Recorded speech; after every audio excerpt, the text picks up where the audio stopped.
ये कहानी इसी सदी की है। एक गर्द जंगल में एक आम का पेड़ था। उस जंगल के पास ही एक छोटा सा गांव था। उस गांव का एक छोटा सा लड़का रामू उस जंगल में जाकर उस आम के पेड़ के पास खेलता रहता था।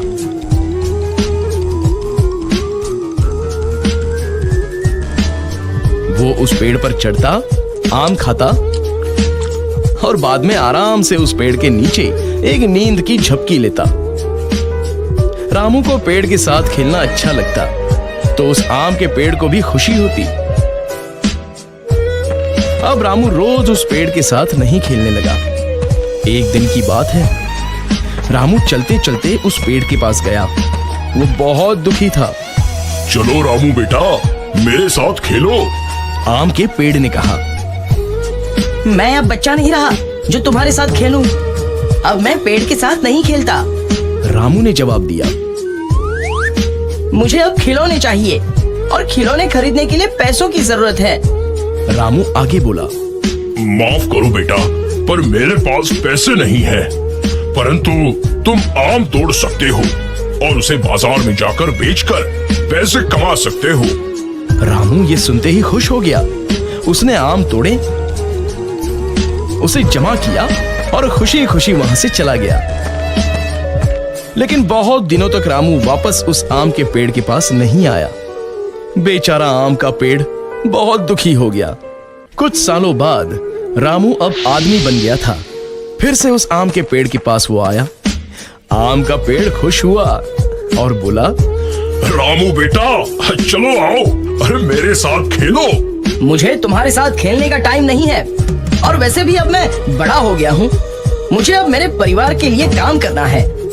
हमें एक घर चाहिए, क्या तुम मेरी मदद कर सकते हो? रामू ने पूछा। मुझे माफ कर दो बेटा, पर मेरे पास तुमको देने के लिए घर नहीं है, परंतु तुम मेरी शाखाएं तोड़कर तुम्हारा घर बना सकते हो। ऐसा सुनते ही रामू ने आम के पेड़ की सभी शाखाएं तोड़ दी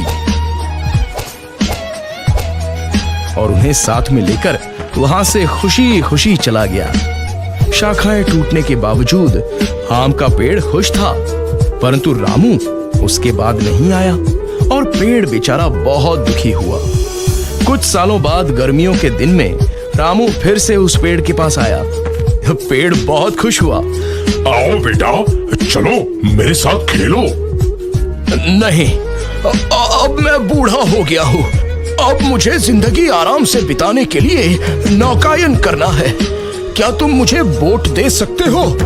रामू ने पूछा। इस पर पेड़ बोला, मेरे तना का इस्तेमाल करो और बोट बनाओ, फिर तुम नौकायन को जाके खुश रह सकते हो। फिर क्या था, रामू ने उस पेड़ का तना भी काट लिया और उससे एक बोट बनाई और नौकायन को चला गया। फिर बहुत सालों तक वहां वापस नहीं आया। ऐसे ही कुछ साल बीत गए। आखिर एक दिन रामू वापस आया। रामू को देखकर पेड़ बोला, मुझे माफ करना बेटा, परंतु तुम्हें देने के लिए अब मेरे पास कुछ नहीं बचा है। आम तो कभी के खत्म हो गए। रामू बोला, कोई बात नहीं, अब मेरे दांत भी तो नहीं है आम खाने के लिए। पेड़ बोला, तुम्हें खेलने के लिए अब शाखाएं भी नहीं है। पर अब मैं भी बहुत बूढ़ा हो गया हूँ शाखाओं पर चढ़ने के लिए। रामू ने जवाब दिया।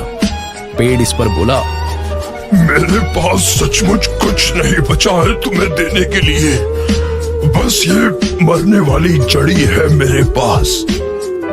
और आम का पेड़ रोने लगा। अब मुझे किसी भी चीज की जरूरत नहीं है। अब मैं थक गया हूँ, बस आराम करना चाहता हूँ। रामू बोला। पेड़ बोला, तो फिर तो अच्छा है। पेड़ की जड़ें आराम के लिए सबसे अच्छी जगह होती हैं।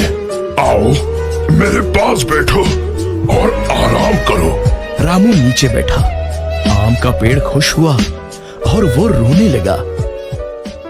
दोस्तों, ये कहानी हमारे दिल को छू लेती है कि कैसे एक पेड़ हमारे जीवन में बस जीवन भर देते ही रहता है और इंसान उस बात की कद्र तक नहीं करता।